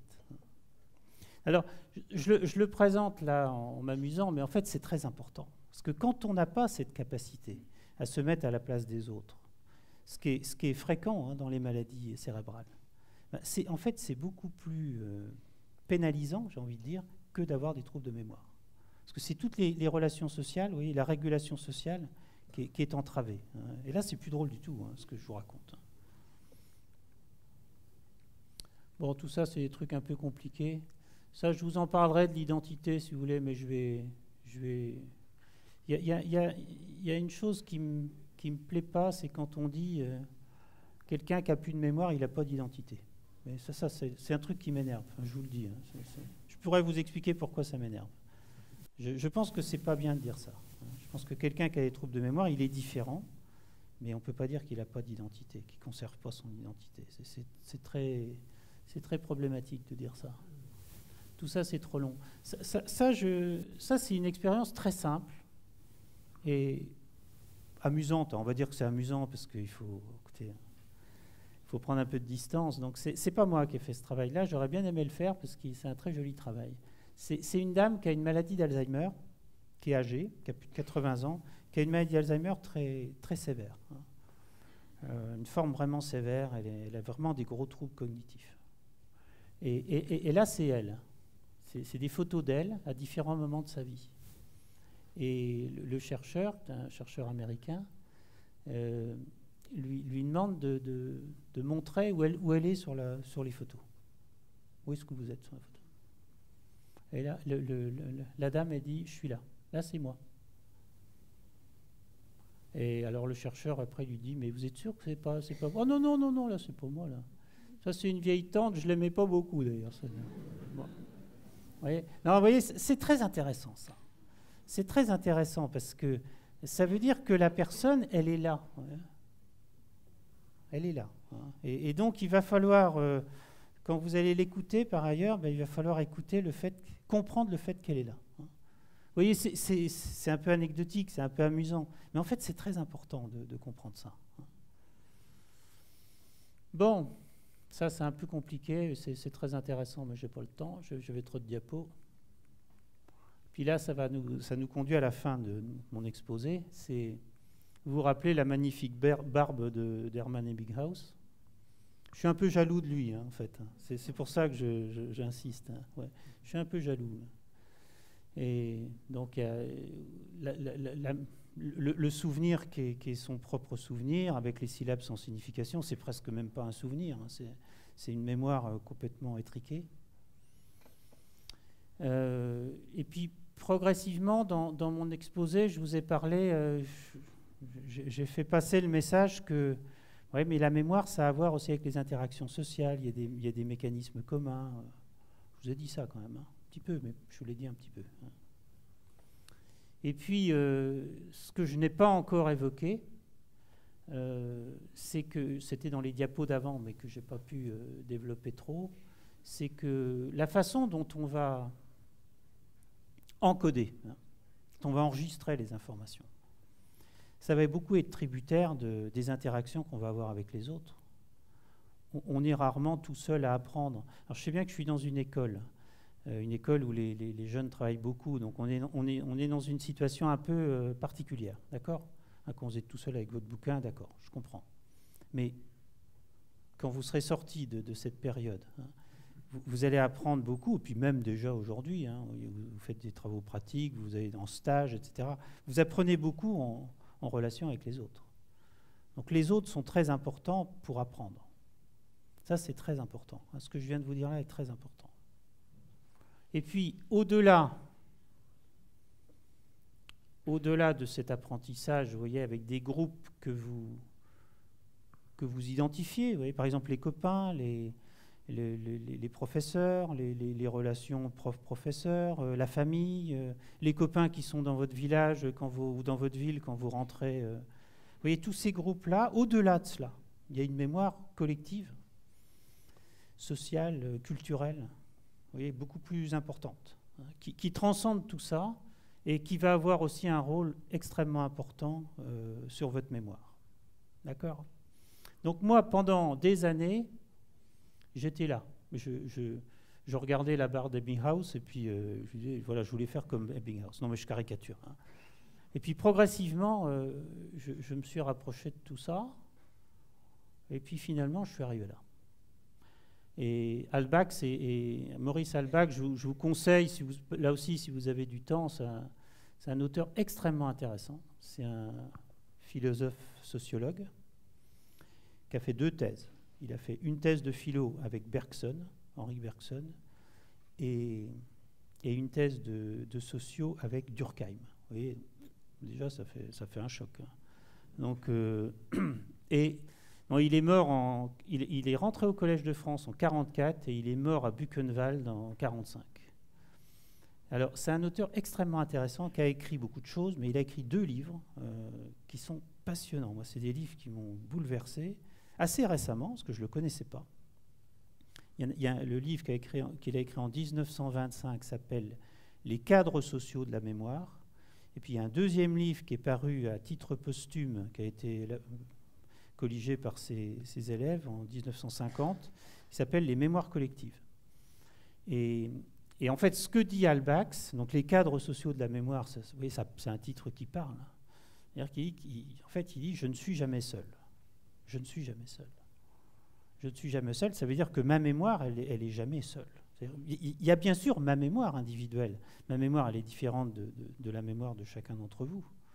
Mais en même temps, ma mémoire, elle est toujours en représentation par rapport à d'autres. Alors ça m'a beaucoup intéressé. C'est un domaine qui m'a beaucoup intéressé, et ce sera mon avant-dernière diapo. Une autre façon, quand on avait échangé pour la présentation de cette conférence, vous m'aviez dit, vous étiez plusieurs à m'écrire, vous m'aviez dit ce serait bien de donner un peu d'éléments historiques. Alors, bon, je ne pouvais pas vous faire tout un exposé historique, parce que en plus je ne suis pas historien de la mémoire, enfin, je peux en parler, mais puis je pense que vous seriez resté un peu sur votre faim de parler que de mémoire, que d'histoire de la mémoire. Donc, j'en ai parlé un petit peu au début, mais ce que je veux vous faire comprendre aussi, c'est que les maladies de la mémoire, la façon dont nos sociétés vont s'intéresser à des maladies de la mémoire, c'est un bon reflet des préoccupations de nos sociétés. Voilà. La maladie d'Alzheimer, c'est une préoccupation très importante, qui est assez récente. Hein. Moi, j'ai vu le début. Hein. C'était les années 70-80, c'était le tout début de la préoccupation. Bon, la maladie a été décrite depuis longtemps, elle a été décrite depuis 1907, mais la préoccupation, comment elle évolue aujourd'hui. Et puis il y a d'autres pathologies de la mémoire. Et la pathologie qui est ici, là, c'est le trouble de stress post-traumatique. C'est une préoccupation très récente en France. C'est une préoccupation plus ancienne aux États-Unis avec ce qu'ils appellent le PTSD, le syndrome de stress post-traumatique, post-traumatic stress disorder, qui vient en fait de la guerre du Vietnam. C'est la guerre du Vietnam, les revendications des vétérans du Vietnam qui a imposé le PTSD. Alors, la mémoire, je n'ai pas eu le temps de vous expliquer tous les concepts, mais je pense que vous avez compris qu'il y a la phase d'encodage. Il faut que l'information rentre dans le système. Il faut que vous puissiez la restituer d'une façon ou d'une autre. Vous voyez, donc vous avez encodage, récupération, puis au milieu, il y a un vaste monde. Il y a un vaste monde qui est, alors on va dire que c'est du stockage, c'est de la consolidation, il se passe plein de choses entre les deux. Et moi, c'est une pathologie qui m'intéressait beaucoup, parce que justement, le trouble de stress post-traumatique, c'est une pathologie, bon, certes un peu de l'encodage, mais c'est surtout de la consolidation qui va être très différente de la consolidation du sujet normal, hein, si on peut utiliser ce mot-là. Rappelez-vous, quand je vous ai dit, c'était un peu pour la boutade, comme ça, je vous ai dit, ce soir, vous allez vous souvenir de moi, demain, vous vous souviendrez de moi, Dans 3 jours, quand même beaucoup moins. Et puis dans une semaine, il n'y aura plus rien. Bon. J'exagère. Alors, dans le trouble de stress post-traumatique, c'est justement pas ça. Vous voyez, ce que je viens de décrire là, c'est le devenir d'un souvenir lambda. Vous voyez, le souvenir, il s'en va. À moins que je vous ai vraiment tapé dans l'œil, et que ce soit le coup de foudre absolu, vous allez m'oublier. C'est comme ça. Non, mais tant pis, hein, c'est comme ça. Voilà. Alors, le trouble de stress post-traumatique, c'est le contraire. Le trouble de stress post-traumatique, c'est quoi? C'est vous êtes confronté à une situation qui est insupportable. Soit pour vous-même, soit pour une personne. Vous êtes témoin d'une situation qui est quelque part une espèce de non-sens, quelque chose qui a un non-sens. Donc ça ne peut pas être un souvenir. Parce que le souvenir, vous voyez, vous l'intégrez, bon, il évolue, bon, il reste plus ou moins présent, parce que vous conservez quand même des souvenirs, hein, d'accord, hein. Mais avec plein de guillemets, le souvenir traumatique, ce n'est pas un souvenir. Parce que justement, ce souvenir ne va pas être intégré à votre trajectoire de vie. Donc ça va être quoi? Comment ça va se manifester? Ça va se manifester par des intrusions. Ce qu'on appelle des intrusions, c'est-à-dire c'est des éléments, hein. Ce n'est pas le souvenir traumatique, c'est des éléments du souvenir traumatique qui vont venir comme ça à votre conscience, évidemment sans que vous l'ayez choisi. Vous allez tout faire pour essayer d'éviter. Donc vous avez l'intrusion et l'évitement. Vous avez toujours ces deux aspects-là. Et puis après, il y a un certain nombre de stigmates qui vont accompagner ces intrusions, avec des réactions végétatives, des cauchemars, des flashbacks, des tas de choses. Alors ça c'est vraiment quelque chose de très important, et je pense dont on commence à parler dans notre pays. Alors, j'ai mis juste les critères là, et c'était l'évocation que vous avez faite. Alors, vous voyez, à la fin de mon exposé, il y a la mémoire individuelle, je vous ai beaucoup parlé de la mémoire individuelle, les liens avec la mémoire collective, et ce champ théorique qui s'étend, hein. C'est-à-dire ma mémoire individuelle, elle est totalement tributaire de la mémoire des autres, de comment je la forme avec les autres, et comment je l'inscris dans un cadre beaucoup plus large, hein, qui est le cadre social, hein, le cadre social de la mémoire.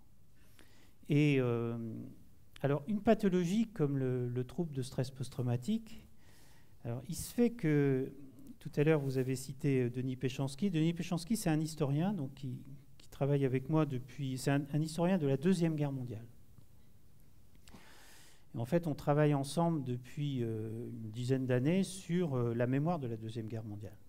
Donc, et l'impact dans les mémoires individuelles, dans les mémoires collectives de cette mémoire de la Deuxième Guerre mondiale. Et puis, donc, c'est une mémoire, vous voyez, qui est tournée vers le passé. La Deuxième Guerre mondiale, c'est en gros 70 ans en Normandie. En Normandie, ça évidemment, c'est une histoire bien particulière avec le bombardement des villes par les Alliés, etc. Enfin, vous voyez, il y a tout un contexte très, très intéressant. On peut y revenir dans la discussion, hein. Et puis, en fait, l'idée qu'on a eue, quand il y a eu notamment les événements de début 2015, Charlie Hebdo, Hypercacher, Montrouge, eh bien, c'est de transposer le dispositif qu'on a mis en place pour comprendre la mémoire du passé, mais le transposer, cette fois-ci, vous voyez, on passe du rétrospectif au prospectif. C'est-à-dire comment les mémoires d'un événement majeur comme cela comment ces mémoires vont se construire. Donc au début de l'année, janvier 2015, on n'a pas bougé parce qu'on n'a pas eu le temps de bouger, et puis parce que c'est compliqué. Et puis quand il y a eu 13 novembre, les attentats de Paris, Paris-Saint-Denis, 13 novembre, les terrasses, le Bataclan, etc., on a pu être en contact très très rapide avec Alain Fuchs, qui est le PDG du CNRS, qui avait tendu la perche aux chercheurs pour réagir. Donc on a pu être en contact très très vite avec lui, d'abord par mail, et puis on l'a rencontré le 5 janvier, et donc très tôt 2016.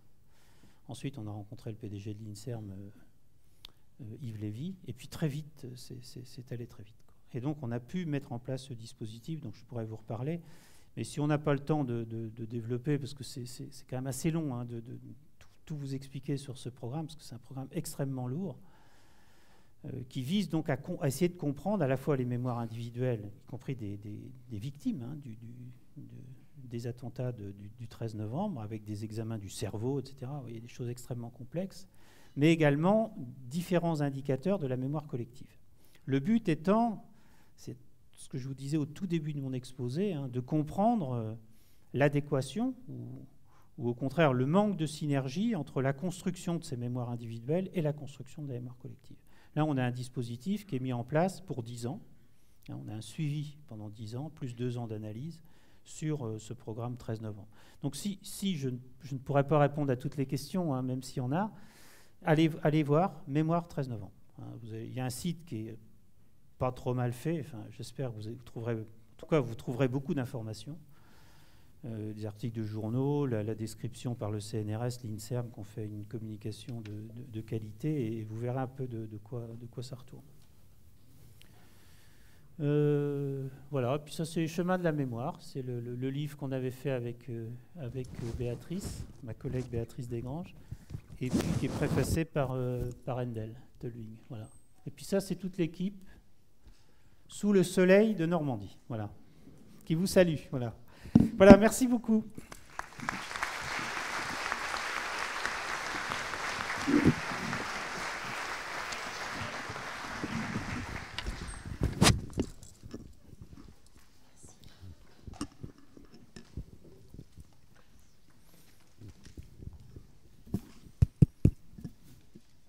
Bonsoir Monsieur Stache, Marie-France Darblay. Donc je voudrais vous poser une question, c'était le rôle des émotions dans l'encodage mémoriel. Le rôle des émotions. Donc c'est une belle question. Donc c'est un rôle essentiel. Il y a une réponse facile, c'est on pourrait dire plus il y a d'émotions, plus il y a de mémoire. Si un bon prof, il met un peu d'émotion dans son cours, faut qu'il soit un peu rigolo, quoi. Faut pas qu'il soit tragique, parce que sinon, il ne faut pas non plus exagérer. Mais il faut un peu d'émotion. Je disais le coup de foudre, c'est ça. Là, il y a beaucoup d'émotions. Il y a beaucoup de mémoire. Puis après, ça devient plus compliqué. Vous voyez, c'est linéaire jusqu'à un certain point. Le coup de foudre, c'est ce qu'on fait de mieux pour la mémoire. Donc je vous souhaite beaucoup de coups de foudre. Voilà. Après, ça se gâte. Alors après, c'est ce qu'on appelle le flashbulb memory. Le flashbulb memory, alors il se situe dans un contexte particulier parce que c'est un souvenir qui renvoie à un événement collectif. Donc ceux qui ont été étudiés, c'est l'assassinat de Kennedy, la navette Challenger. Pour certains, c'était l'élection de Mitterrand. C'était amusant d'ailleurs. Bon, je ne vais pas épiloguer là-dessus. Et puis, 11 septembre. 11 septembre, ça a été très bien étudié. Et puis, là, on n'a pas encore sorti les résultats, mais on va les sortir sur 13 novembre. 13 novembre, c'est 97%. Alors cette fois-ci, d'un échantillon de 3000 Français représentatifs de la population. C'est un flashbulb memory. C'est-à-dire que les gens vont dire, quand j'ai appris 13 novembre, je faisais telle chose, j'étais à tel endroit. Les gens vont décrire exactement ce qu'ils faisaient. Ça ne veut pas dire que c'est vrai, ça c'est autre chose. Mais ils vont avoir l'impression de se souvenir. Donc vous voyez, on a quelque chose d'assez linéaire, jusqu'à ce flashbulb qui est un peu un abus de pouvoir de la mémoire.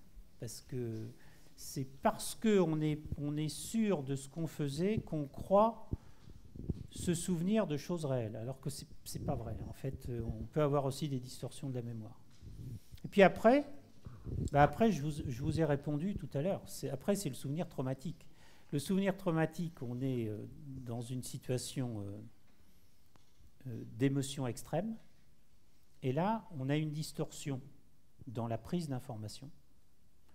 alors quelque chose de bien connu, on utilise parfois le terme de focalisation sur l'arme. C'est-à-dire que la personne va vous décrire le pistolet qu'elle a devant elle, comme ça. Elle va vous dire le pistolet, elle va décrire extrêmement précisément le pistolet. Elle ne va pas être capable de décrire la personne qui tient le pistolet. Vous voyez. On a une restriction comme ça des perceptions, avec la focalisation sur un élément. Donc vous voyez, la prise d'information est d'emblée biaisée, totalement biaisée. Et puis ensuite, il y a ce que je vous ai décrit après. C'est-à-dire que ce n'est pas un vrai souvenir, ce n'est pas un souvenir qui va aller vivre sa vie élégamment au milieu de votre esprit, des éléments qui vont être conservés, des éléments qui vont se transformer en connaissances par rapport aux connaissances antérieures. Non, ça va devenir une espèce de corps étranger, quand il y a une émotion extrême comme ça. Bon, après, ça demanderait, une question comme ça demanderait des heures de réponse, parce que ça va dépendre de tas d'autres paramètres, mais en gros, c'est ça. Bonsoir, monsieur. Je vous vois pas, ouais. J'ai une question à vous poser. D'abord, vous m'avez beaucoup appris sur...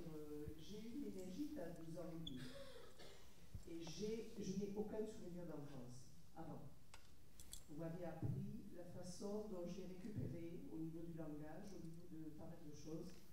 Et finalement, j'ai beaucoup appris ce soir. Seulement, je voulais vous demander quelque chose. J'ai accompagné des personnes en fin de vie qui se souviennent de leurs souvenirs d'enfance. Est-ce que j'ai des chances de récupérer la mémoire d'avant ma méningite? Voilà. Alors, les souvenirs d'enfance, c'est compliqué. Hein. Quand je vous ai parlé de Varga Kadem, je ne suis pas allé au bout de la démonstration parce que quand l'article de Varga Kadem est sorti, il y a eu des numéros entiers de revues scientifiques avec des contradictions, etc. C'était passionnant parce que ça mettait quand même un pavé dans la mare, quoi. Des enfants avec des lésions hippocampiques qui avaient un développement de la mémoire normal, qui allaient à l'école, qui apprenaient le langage. C'était tout à fait étonnant. Mais ça mettait le doigt sur quelque chose, c'est l'amnésie infantile. Nous sommes tous des amnésiques infantiles. Je suis un amnésique infantile. On n'a pas de souvenir d'enfance. Alors c'est un peu cru, ce que je vous dis là. C'est un peu extrême. Mais on n'a pas de souvenir d'enfance. On commence à avoir des premiers souvenirs vers l'âge de 6, 7, 8 ans. Vous voyez, c'est l'âge où les enfants de Varga Kadem, vous me suivez, ont leur première amnésie. En fait, le syndrome amnésique de ces enfants se révèle au moment où on commence vraiment à former des souvenirs. Avant, on ne forme pas de souvenirs. C'est pour ça qu'on a une amnésie infantile. Alors ça ne veut pas dire que les enfants, ils ne forment pas quelque chose qui ressemble à des souvenirs, les petits. Il y a un petit de 3 ans, maintenant moi j'ai des petits-enfants, je peux vous dire, je les surveille de près. Non, mais quand ils viennent me voir, je ne les vois pas tous les jours, ils reviennent 15 jours ou 3 mois après, ils se souviennent. Par contre, ils ne se souviennent pas comme les adultes. Mais ils se souviennent. Donc c'est ce qu'on appelle ils ont une mémoire événementielle. Ils n'ont pas une mémoire épisodique, ils ont une mémoire événementielle. C'est-à-dire qu'ils ont le quoi, ils se souviennent de ce qu'ils ont fait. Par exemple, s'ils vont au cirque, ils se souviennent pas forcément de tous les numéros du cirque. C'est étonnant. Moi, une fois, il me parlait du clown qui avait soi-disant, qui avait une machine à laver. Enfin, c'était un carton. Et quand j'étais allé au cirque avec un de mes petits-enfants qui avait 2 ans et demi, 3 ans. Je lui demande 3 semaines après, tu te rappelles du cirque? Il se souvenait du clown. Bon, moi ça ne m'avait pas marqué plus que ça. Par contre, il y avait des fauves, vous voyez, des énormes bêtes, des trucs incroyables. Enfin, ça fait peur, quoi, quand on est à 2 mètres, là. Il ne se souvenait pas du fauve. Vous voyez. Donc, non, enfin, c'est quand même une mémoire très très particulière, la mémoire des petits. Donc, nous sommes amnésiques infantiles. Alors, ça ne veut pas dire qu'on ne forme pas au contraire, c'est un moment où on construit le monde autour de nous et notre monde interne. On est bien d'accord. Hein. Je ne dis pas qu'il n'y a rien, qu'il ne se passe rien, et qu'on va apprendre quand on va aller à l'école à 7 ans. Je n'ai pas dit ça. Alors, non, mais j'ai entendu la suite de votre question, hein, mais il faut le temps. Le temps que je réponde. Parce qu'il faut mettre le contexte quand même. Alors après, les personnes en fin de vie, c'est très différent. C'est-à-dire qu'il y a des moments dans la vie, et la fin de vie, c'est un moment dans la vie quand même qui est très particulier, où on va se tourner vers le passé. On va faire un bilan, et de toute façon, on reconstruit. La mémoire, on reconstruit tout le temps. Alors, ça ne veut pas dire qu'on invente, hein, mais la mémoire, c'est un espèce de compromis entre quelque chose qui fait que je suis cohérent. Il faut que je sois cohérent avec moi à un moment donné. Il faut que je sois cohérent avec moi. Il faut que je sois cohérent, parce que sinon, ce n'est pas vivable si je suis incohérent. Il faut que je sois cohérent. En même temps, il ne faut pas que je raconte des sornettes. Parce que les petits copains, ils vont me dire, tu racontes des sornettes. Si je dis, je suis le meilleur professeur du monde, je peux me dire ça. Hein. Sauf que régulièrement, il y a un étudiant qui vient me voir à la fin du cours qui me dit, j'ai rien compris à votre truc là. Bon, ça veut dire que je ne suis pas si bon que ça, quoi. Donc, la mémoire, c'est ça. Hein, c'est osciller entre les deux. Alors, à la fin de vie, moi, je ne suis pas spécialiste, hein, mais ouais. De l'âge de 12 ans. Ouais. Ah non, mais après non, ça c'est une autre question, bien sûr. Hein, ça c'est une autre question. Alors, si vous voulez, après c'est... Ouais. Non, mais quand après une maladie, si à un moment de notre vie, on n'a pas formé de souvenirs du fait d'une maladie, là c'est ce qu'on appelle l'amnésie lacunaire. Et l'amnésie lacunaire, c'est une amnésie qui fait qu'il n'y a pas eu d'enregistrement. Donc s'il n'y a pas eu d'enregistrement, il n'y a pas de souvenir. Mais ça ne veut pas dire qu'après, il n'y aura pas une mémoire, vous voyez. Ouais. Oui, bonsoir. J'ai oublié ma question. Ouais, mais moi, alors... Non, attendez, justement, non, je plaisante. Hein. Non, mais moi, je plaisante pas si vous me posez quelle est la questions. part de l'oubli dans la mémoire et pourquoi oublie-t-on telle chose, etc. On a parlé des émotions, là, j'allais poser aussi la question. Maintenant, pourquoi j'oublie plus, beaucoup, de plus en plus, etc. Donc, c'est une fonction, je pense, essentielle, l'oubli. Si on ne pouvait pas oublier, on pèterait les plombs, je crois. Et on oublie à peu près tout, il ne reste quasiment rien. Hein. Alors, au niveau des souvenirs, c'est très pauvre. Alors, ça va être la page de publicité. La page de publicité. Vous avez un livre dehors, là, enfin dehors dans le parvis, qui s'appelle Mémoire et oubli. Mais l'oubli, il faut mieux parler de la mémoire. La mémoire, c'est bien. Hein. L'oubli a mauvaise presse. L'oubli, on va penser à l'oubli pathologique, aux maladies de la mémoire, etc. Mais alors que vous avez raison. C'est une autre façon de présenter les choses. Comment je vais construire ma mémoire ? Je vais la construire sur un équilibre entre ce que je vais conserver et ce que je ne vais pas conserver. Regardez la richesse des stimulations devant moi. Là. C'est considérable. Il y a des gens habillés de toutes sortes. C'est considérable. Je ne vais pas conserver tout ça. Je ne peux pas conserver tout ça. Donc, vous voyez, dès le moment de l'encodage, je vais faire un tri. Mon esprit va faire un tri. Et ce qui est compliqué, c'est que ce tri, je vais le faire plus ou moins intentionnellement.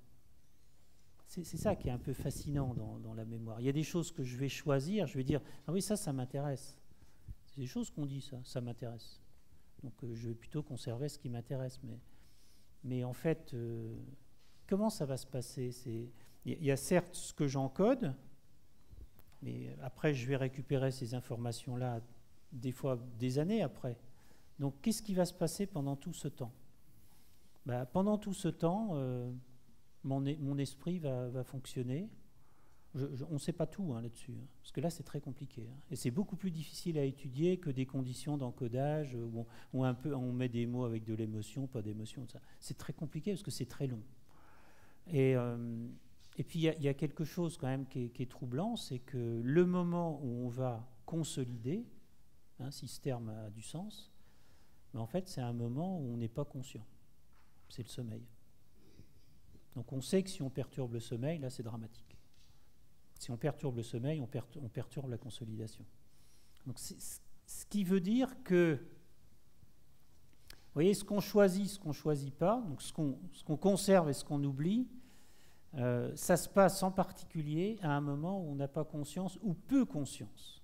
Il faut peut-être plutôt dire peu conscience, parce qu'en fait on se réveille. On a quand même des micro-réveils. Et certainement que ces micro-réveils ont un rôle important. On ne dort pas tout le temps, hein. On dort d'un œil. Je plaisante, mais...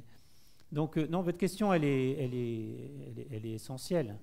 Donc, mémoire oubli, on est bien d'accord que c'est aussi c'est l'histoire de Funès, hein, où, vous savez, la nouvelle de Borges, de la personne qui n'oubliait rien. Il en est mort. Il en est mort parce que tellement il était assailli d'informations. Bon, c'est une nouvelle, mais c'est quelque chose qui existe. Hein. L'hypermnésie, ça existe, c'est très rare. Hein. C'est beaucoup plus rare que la... Je ne parle pas des gens qui calculent des trucs, non, mais des gens qui ont une vraie hypermnésie. Mais c'est aussi une maladie, hein, d'avoir une hypermnésie. Donc on est bien d'accord qu'une mémoire harmonieuse, c'est une mémoire qui oublie, hein, qui fait un tri. Alors pourquoi ça va dépendre évidemment de ce que vous vivez, des informations que vous vivez, mais ça va dépendre beaucoup de vous, de votre cohérence, hein, de votre cohérence, donc de vos intérêts, de vos aspirations, de ce que vous aimez, de ce que les gens autour de vous aiment, parce qu'il y a cette dimension aussi sociale.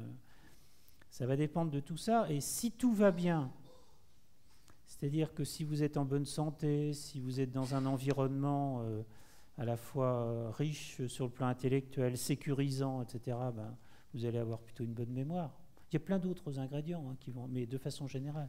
Par contre, si vous avez une rupture existentielle, alors ça peut être une maladie de la mémoire, certes, mais ça peut être tout autre chose. Ça peut être une maladie de toute autre chose. Tout à l'heure, avant de venir ici, on discutait avec des étudiants. Je parlais du cancer du sein. Le cancer du sein, ce n'est pas une maladie de la mémoire. On travaille sur le cancer du sein. Il y a des femmes qui ont 60 ans, qui sont dans la vie, qui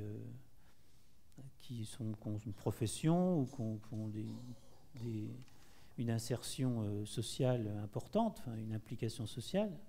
Crac, il y a un diagnostic qui est porté, vous voyez, qui peut remettre en cause tout, quoi. Ces femmes, elles ont des troubles de mémoire, très importants. Et après, tout dépend comment elles vont faire face. Si elles retrouvent un autre cadre social, vous voyez, où elles sont dans un autre cadre social, il faut aller à l'hôpital, il faut se bagarrer, etc., elles vont retrouver une mémoire. Et c'est là que, je ne l'ai pas beaucoup dit, même si je l'ai dit un peu de façon un peu théorique, c'est là que le lien avec les autres est très important. Et soit la personne elle reste seule, soit, et dans le PTSD, hein, là c'est majeur, hein, dans les gens qui ont vécu un traumatisme, quelque part le fait d'apprendre qu'on a une maladie grave, c'est un traumatisme, ça ressemble. Hein. Et donc là, le cadre social, il est essentiel. Nous, on le voit, c'est avec les associations de victimes, qui sont ils sont fusionnels. Ils ont besoin d'être entre eux. Ils ont besoin, au début, d'être presque uniquement entre eux. C'est très difficile quand on n'est pas dans le cercle. C'est très difficile. Ça crée des situations difficiles, quoi.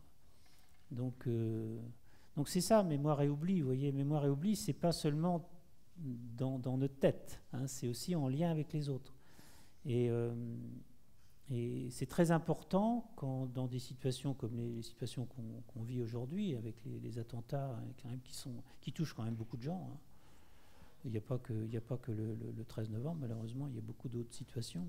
C'est très important de considérer ça. C'est-à-dire qu'il y a la personne, il y a l'environnement autour d'elle, plus ou moins sécurisant, sa famille, les amis, les gens qui travaillent avec, vous voyez, tous les cercles. Et puis il y a le pays. Et ça, je pense que les hommes politiques ont bien compris ça. Je pense qu'ils ont bien compris ça, voilà, très sincèrement. Je pense qu'ils ont compris que c'est très compliqué d'avoir le ton juste pour être en écho avec les familles touchées.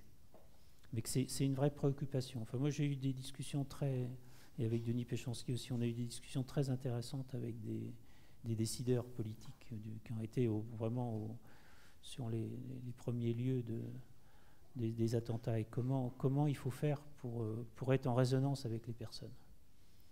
Donc, je pense que c'est un sujet vraiment très intéressant. Alors, je déborde un petit peu de mémoire et oubli, mais c'est quand même ça. Hein. Parce que les sociétés aussi, elles oublient. Les sociétés, elles oublient. On prend souvent l'exemple... moi, j'ai été touché par ma famille, si vous voulez. Moi, je suis trop jeune. Mais les bombardements en Normandie, vous êtes loin de la Normandie. Parce que évidemment, je savais ça. Mais quand on est loin de la Normandie, si vous voulez, quand on pense à la Deuxième Guerre mondiale, on ne pense pas au bombardement en Normandie. Parce que c'est pas un truc qui a vraiment du sens. Si maintenant, il y a la distance et on revient maintenant en Normandie, on essaie de comprendre le tourisme historique, c'est très important, mais c'est un truc qui n'avait pas de sens. Le fait que des villes entières soient rasées alors que les Allemands étaient partis et que les Normands étaient dans leur maison, c'est un truc qui n'a pas de sens.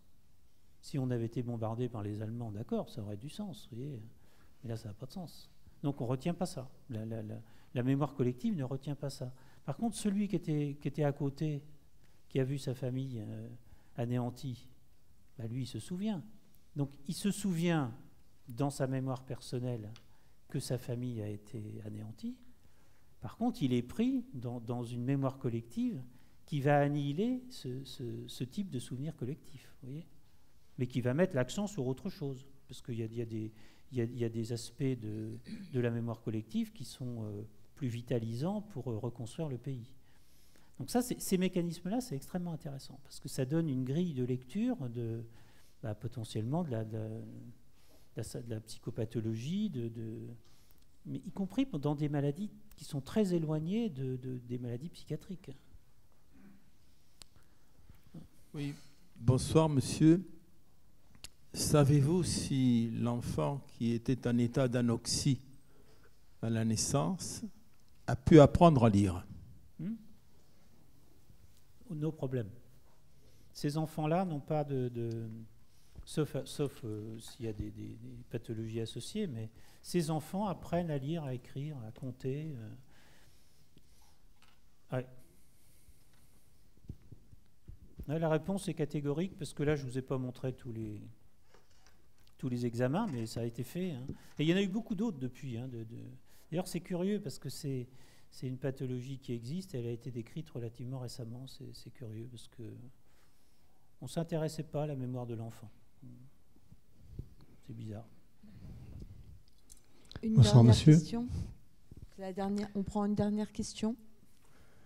Voilà, vous avez parlé tout à l'heure de Théodule Ribot. Et vous savez qu'il y a eu beaucoup de discussions entre Théodule Ribot et Bergson. Et moi, j'ai envie de vous poser 2 questions. La première, c'est où sont nos souvenirs quand nous n'y pensons pas? Et la deuxième, c'est comment est-ce qu'on a conscience du temps qui est passé entre un souvenir lambda et aujourd'hui, et le présent. Merci beaucoup. Alors attendez, c'est les deux dernières questions, mais elles sont difficiles. Alors attendez, là, parce que moi, quand on me pose 2 questions, j'en oublie une. Surtout à cette heure-là. Surtout après la SNCF qui n'était pas vraiment en forme aujourd'hui. Hein. Je peux vous dire que traverser la France aujourd'hui, il fallait avoir le moral. Donc Théodule Ribot et Bergson, donc ça a commencé comme ça. Et après, vous m'avez dit le temps. Le temps. Alors finir par le temps, ça c'est vraiment sympathique, je vous remercie beaucoup. Le temps, c'est ce qu'il y a de plus difficile. Le temps et la mémoire, c'est ce qu'il y a de plus difficile. Je ne vous ai pas parlé de la mémoire chez les enfants, les adolescents. On a fait des travaux là-dessus qui sont des jolis travaux que j'aime beaucoup. Je vous en ai un tout petit peu parlé, mais un peu sur un plan anecdotique. Il y a d'abord l'événement. L'enfant, il va se rappeler de l'événement. Après, il va se rappeler de l'espace. Le temps, alors vous avez mis le doigt sur quelque chose d'extrêmement difficile, c'est quelque chose qui s'est passé avant, après.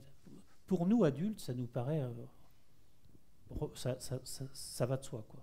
C'est-à-dire qu'on sait que ces derniers jours, il y a eu telle chose avant telle autre. Ça marche relativement bien. Hein, ça marche, c'est magique. Hein. Chez l'enfant, ça ne marche pas.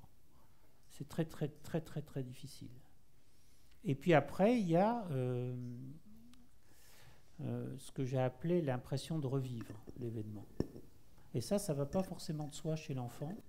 Ça se met en place à l'adolescence. On a une étude d'imagerie cérébrale très jolie, où en fait, c'est vers l'âge de 13, 14, 15 ans que l'adolescent se différencie vraiment des autres.